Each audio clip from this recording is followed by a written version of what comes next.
What if I told you that in a small cemetery in rural Pennsylvania, there stands a marble statue that defies everything we know about death? What if I told you that this statue, carved from cold stone over a century ago, has been caught breathing by dozens of witnesses? And what if the truth behind this phenomenon is more terrifying than any ghost story you've ever heard? Today, we're diving into one of America's most disturbing and suppressed cemetery mysteries. This is the story of the Whitmore Memorial, and I promise you, by the end of this video, you'll never look at cemetery statues the same way again. It was October 15, 1923, when groundskeeper Harold Brennan first noticed something wrong. He'd been tending to Millbrook Cemetery for over 20 years, and he knew every stone, every angel, every weathered memorial like his own reflection.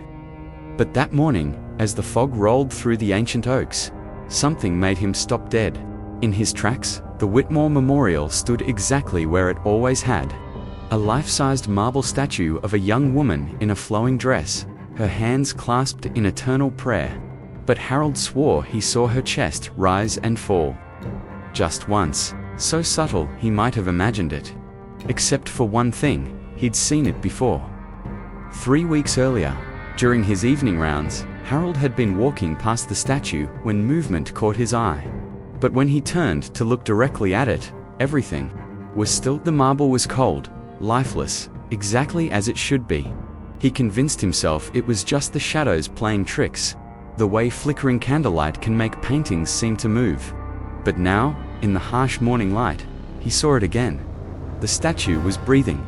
Harold dropped his rake and ran to the nearest telephone. Within an hour, Father McKenna from St. Patrick's arrived, along with Dr. Harrison from town. Both men were skeptical until they saw it themselves.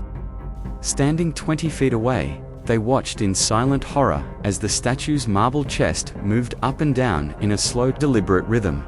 But here's where the story becomes truly disturbing. The moment either man looked directly at the statue, the breathing stopped.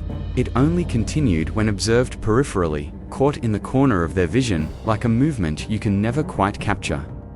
Dr. Harrison, a man of science, was determined to find a rational explanation. He spent the entire afternoon at the cemetery, measuring, photographing, taking notes. He documented 17 instances of apparent breathing over a 6-hour period. Each time, the movement ceased, the instant he focused his attention on the statue's chest. What Dr. Harrison discovered in his research would haunt him for the rest of his life.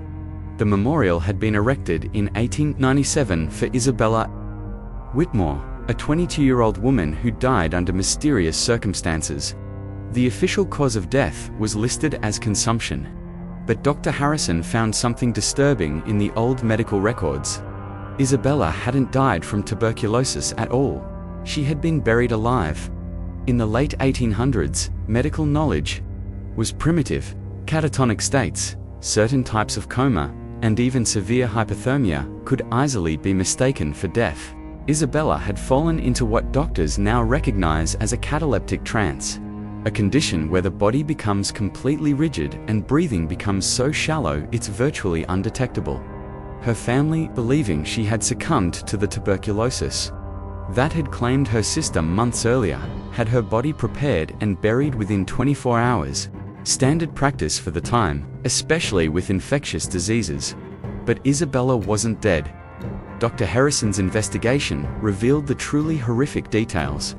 When Isabella's grave was originally dug for the statue installation in 1897, workers found evidence that made them violently ill. Deep scratches on the inside of the coffin lid, splinters of wood embedded in fingernails, hair torn from the scalp and clutched in rigid fists. Isabella had awakened in her coffin and died in absolute terror. Clawing desperately at the wooden lid in complete darkness, 6 feet underground, the family, wealthy and influential, had paid substantial sums to keep this information from becoming public. They commissioned the memorial as penance, hiring the finest Italian sculptor to create a perfect likeness of their daughter. But they made one crucial mistake. They never moved her body. The statue was erected directly over Isabella's grave. And according to several witnesses who worked on the installation, something went wrong during the consecration ceremony. Father O'Malley, the priest who blessed the memorial, reportedly became violently ill halfway through the blessing and refused to continue. He left town 3 days later and never returned. Local residents began reporting strange occurrences almost immediately.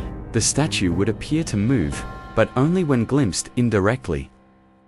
Visitors claimed to hear faint scratching sounds coming from beneath the memorial, especially during quiet evening hours. Several people reported feeling watched when standing near the statue, as if someone was observing them from within the marble itself. But the breathing was the most consistent and disturbing. Manifestation Dr. Harrison documented over 200 instances between 1923 and 1926. He brought colleagues, scientists, even representatives from universities. All confirmed the same impossible phenomenon. The statue appeared to breathe, but only when not directly observed. The explanation, when it finally came, was more horrifying than anyone had imagined. In 1927, the cemetery board authorized an exhumation. What they found defied medical understanding. Isabella's body had not decomposed normally. Instead, it had undergone a process called adiposia formation, or soap mummification, where body fat converts into a waxy, soap-like substance that can preserve tissue for decades. But that wasn't the disturbing part. Isabella's body was found in a seated position, arms stretched upward, fingertips pressed against the coffin lid. Her mouth was open in a silent scream, and her eyes were wide with terror. Most disturbing of all, her lungs had expanded to twice their normal size, filled with soil that had somehow seeped through microscopic gaps in the coffin seal.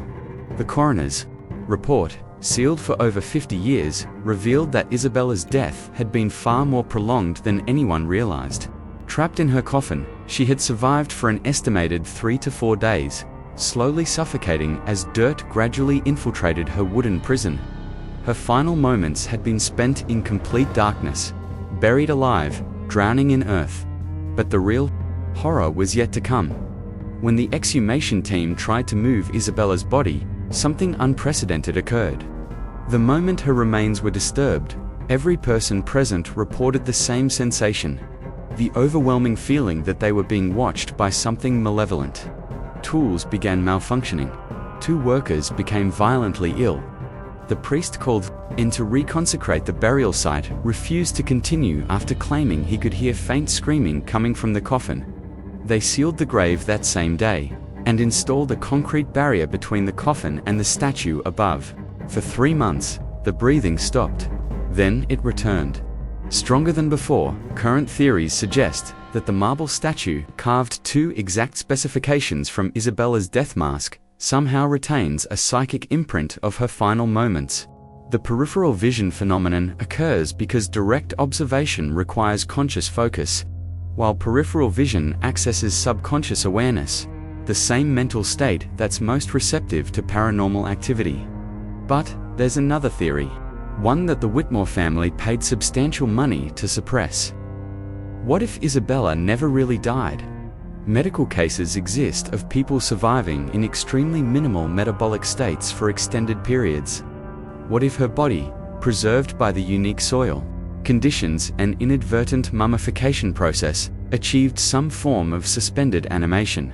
What if the breathing statue isn't a paranormal manifestation, but rather Isabella herself, somehow maintaining the faintest spark of life through her marble memorial?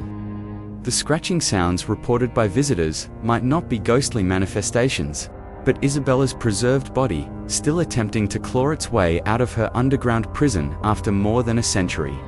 Today, the Millbrook Cemetery remains open to visitors, though the Whitmore Memorial is surrounded by a low iron fence. Installed in 1952, after several people claim to have been physically pushed by an invisible force while standing near the statue. The official explanation is vandalism prevention, but cemetery records show that the fence was installed after 3 separate incidents where visitors were found unconscious at the base of the memorial, all showing signs of oxygen deprivation.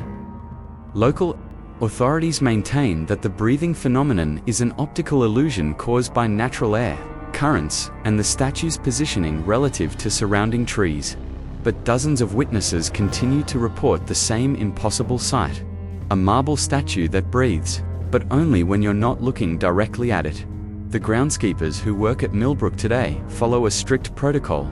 They are instructed never to work alone near the Whitmore Memorial, never to approach it after sunset, and never to look directly at the statue's chest area for extended periods. These aren't superstitious traditions, they're official cemetery policies, implemented after several employees reported lasting psychological effects from prolonged exposure to the phenomenon. The most recent documented incident occurred just 8 months ago. A graduate student researching 19th century burial practices spent an entire afternoon photographing and measuring the memorial. When she developed her photographs, she discovered something that made her abandon her research. Entirely in every single photograph, regardless of angle or lighting, the statue's marble eyes appeared to be looking directly at the camera. But perhaps the most disturbing aspect of the Whitmore Memorial isn't what we can see, it's what we can't. Ground-penetrating radar conducted in 2003 revealed an anomaly in the soil directly beneath the statue, something that shouldn't exist in a burial site. Over a century-old movement, the radar detected what appeared to be periodic shifts in the soil composition, consistent with something moving approximately 6 feet below ground level. The shifts follow a pattern that occurs roughly every 18 seconds, the same rhythm as human breathing. So the next time you visit an old cemetery, pay attention to the statues around you. Not directly, but from the corner of your eye. Because if the stories from Millbrook Cemetery are true, you might discover that some memorials are more than just monuments to the dead. They might be windows into a nightmare that never ended. And if you ever find yourself standing in front of a statue that seems to breathe when you're not looking directly at it, remember Isabella Whitmore. Remember that sometimes, the most terrifying stories aren't about the dead returning to haunt the living. Sometimes, they're about the living who never got the chance to die. The Whitmore Memorial still stands in Millbrook Cemetery today. It still breathes when no one is looking directly at it. And somewhere, 6 feet below that marble figure, Isabella Whitmore might still be trying to claw her way out of her century-old prison. But don't take my word for it. Millbrook Cemetery is open to the public every day until sunset. The Whitmore Memorial is located in Section 7, Row 12. Just remember, when you visit, don't stare directly at the statue's chest. You might not like what you don't see. If you enjoyed this deep dive into one of America's most suppressed cemetery mysteries, make sure to subscribe for more untold stories that history tried to forget. And let me know in the comments, have you ever witnessed something that defied explanation? Sometimes the most terrifying stories are the ones that refuse to stay buried.